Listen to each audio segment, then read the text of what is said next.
Hey, I'd like to welcome you to another episode of Mission Matters. My name is Adam Torres, and if you'd like to apply to be a guest in the show, just head on over to missionmatters.com and click on Be Our Guest to Apply. All right, so today I have Ross Goodhart on the line, and he's co-founder and co-CEO over at Jupiter. Ross, welcome to the show. Hi, Adam. It's great to be here, and thank you so much for having me. All right, so we got a lot to talk about here today. So I'm interested to get into Jupiter and also into dandruff care overall, and really how you're changing this into a modern scalp health routine and what that looks like. But first, I have to ask you, did you, as an entrepreneur, as a co-founder, did you think that you were going to get into this category or this niche? Like when/how did this happen? Yeah, most definitely not. You didn't go to school and you were like, dandruff, I'm going after it, baby. I never thought a problem I dealt with my whole life was actually going to become my career. But I started my career in finance. I was an investment banker, private equity venture guy for many years. And then about 10, 12 years ago, I pivoted. I started a few brands that were not in the dandruff space and kind of caught that entrepreneurial bug. And then I really wanted to do something that was personal to me. So where Jupiter came about was both my co-founder and I, Robbie, both come from a personal place as dandruff sufferers. We've had it our whole lives, have been really frustrated with the products that are out there and wanted to make something better initially for us. And then what started out as a Ross and Robbie problem became much bigger once we started validating that beyond just Ross and Robbie, that women who represent nearly half of the dandruff sufferers were being overlooked and underserved by the existing options.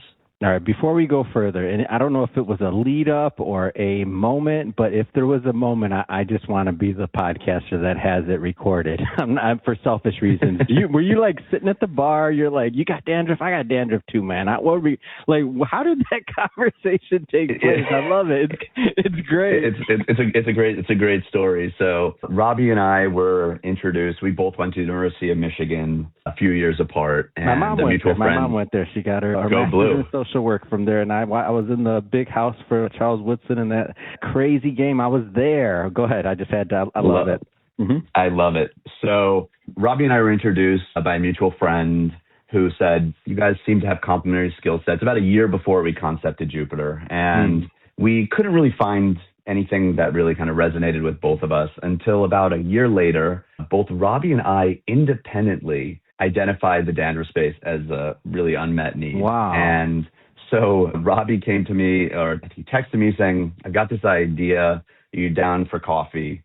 We met for coffee. He said, I've got this idea. I think there's a real opportunity in the dandruff space. There's been no new elevated brand that's speaks to the modern consumer. And so I shrugged and laughed at him, and he wondered why I was laughing at him. And I said, because I'm looking at this same space at the same time. Come on. That is not a story. That is the absolute truth. I believe you, but geez, go ahead. Yeah, it's wild that we both came to the same opportunity at the same time. And so that's where we said, okay, well, is there actually an opportunity? And that's where we started to do some research and found out that there was really a big opportunity. And it's a category that had been stigmatized for so long and had not changed for so long. Okay, so now you both identify this. You're both smart. You both have a background in finance or in business in general. What were some of those, before we get further into obviously what you're doing at Jupiter, I'm just curious, like what did your analysis come up with? Obviously it was, you didn't use this word, but let's say I'm using it, maybe dated, like there hasn't been any updates, any new type brand that made sense necessarily, but what was the real opportunity in the market that you feel you could solve? Yeah, so he said there are a couple things. One being that it was dated, both from a branding perspective. The existing products had not really played into the new cleaner movement of cleaner products without sulfates, parabens, phthalates, synthetic fragrances. And so we knew there was something there. And so what Robbie and I did, which I think was pretty smart, is we launched a fake brand to start just having initial conversations with consumers and learning what they actually responded to. And based on that data, we then were able to tweak our formulations and tweak our messaging to make sure that we created a product that was actually in demand from the market. What was the learning in that first part? And I'll tell you why I'm asking that question too, because now with people, I don't even know if I should use the word fast prototyping. That's probably outdated at this point. But the concept that people are able to test ideas so fast with AI and other things like that, even just to get data, like whether it's running ads for something or even just surveying a particular niche before spending like real money. What was kind of the learning, or how do you feel that was helpful to you and to where you eventually got, or was it, I should say, helpful? Yeah, I mean, this is pre-AI world. Yeah. This was in 2017, 2018. And so we launched a fake brand, a fake website, and drove about $5,000 to $10,000 of ad dollars to the website. And first and foremost, it was, from a business perspective, was to see if we felt that we could actually acquire a customer cheaply enough, what that meant for price points. And then what it expanded to is then having a conversation with the consumers and offline saying, what is it you want? What are you missing? So it was really nice because it allowed us to pair the data with actual conversations that allowed us to really understand who our customer could be. Oh, I love it. And then to your question, yes, it validated there was an opportunity. And despite the small test, what's interesting is since we've launched the brand, the data has pretty closely mimicked the data we found on this small test, namely that we initially didn't know that we were going to be a brand that was going to be targeting or more focused on the modern female consumer. But when we launched this fake brand test, a lot of the call-outs, the product call-outs, really resonated with that consumer. And so it tended to kind of our current brand very closely mimics the brand that we had tested out.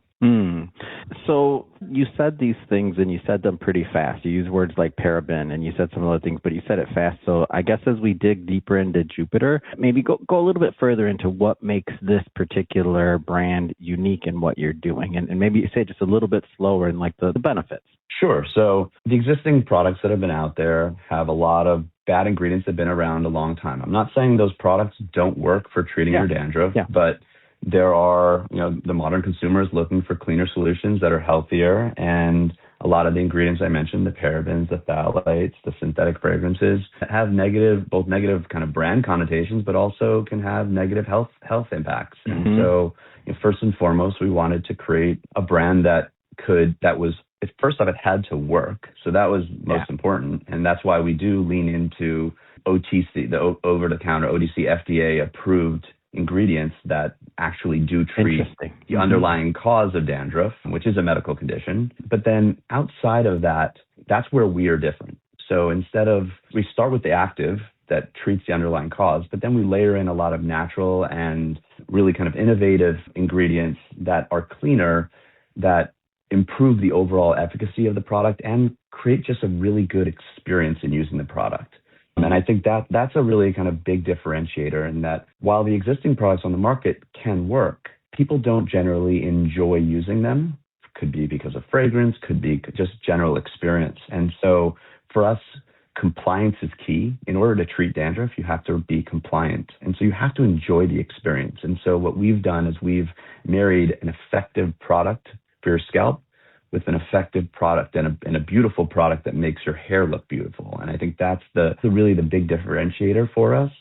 Some of the other call-outs is, and this is one that I think really resonated with our female clientele, is that our products are safe for color and chemically treated hair. Because 50% of women color or chemically treat their hair. So it's really critical for us to make sure that what was unfortunately the existing products on the market were not appropriate for that group. And so we really, really focused when we made our products to ensure that they were safe for color and chemically treated hair.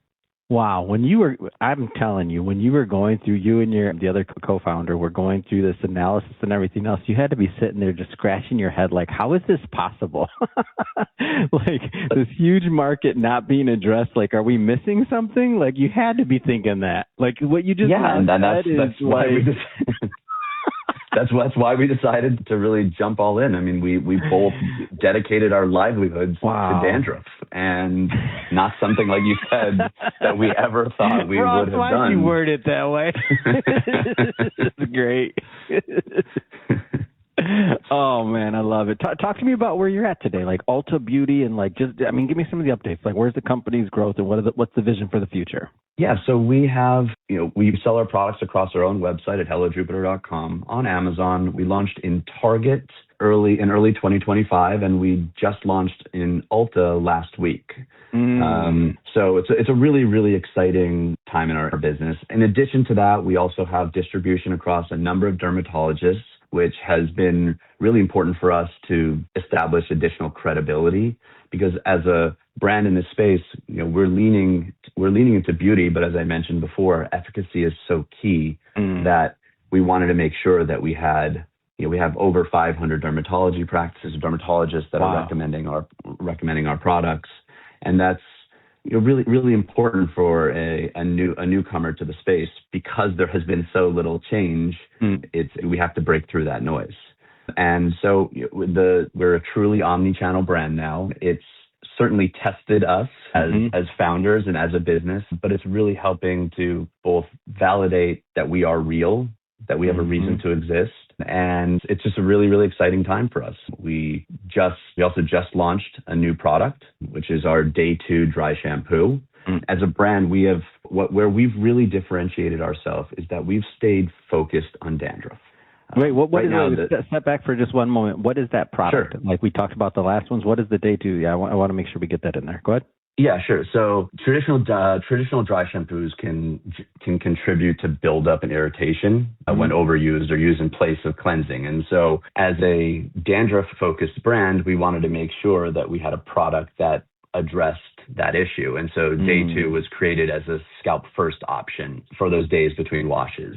So it supports all the needs of our Jupiter customer between the washes. And I think that's where, we're not a brand that is looking to expand and have a very, very large product assortment. We're really, really focused on treating the needs of the dandruff sufferer. Love it. Ross, this has been a lot of fun having you on today and learning more about what you're doing over at Jupiter. Great story, one that I'm happy to bring my audience. That being said, how do people connect? Well, you mentioned it's omni-channel, an omni-channel brand. How do people connect? How do they pick up some product? How do they follow the journey? Yeah, you can find us at hellojupiter.com, Target, Ulta, or Amazon, or on Instagram at hellojupiter.com. At hellojupiter.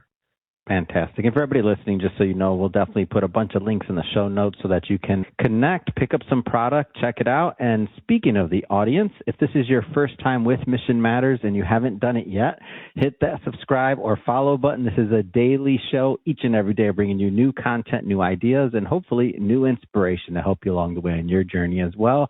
So hit that subscribe or follow button. And Ross, it's been an absolute pleasure. Thanks again for coming on the show. Yeah, it's been a real pleasure. Thanks so much.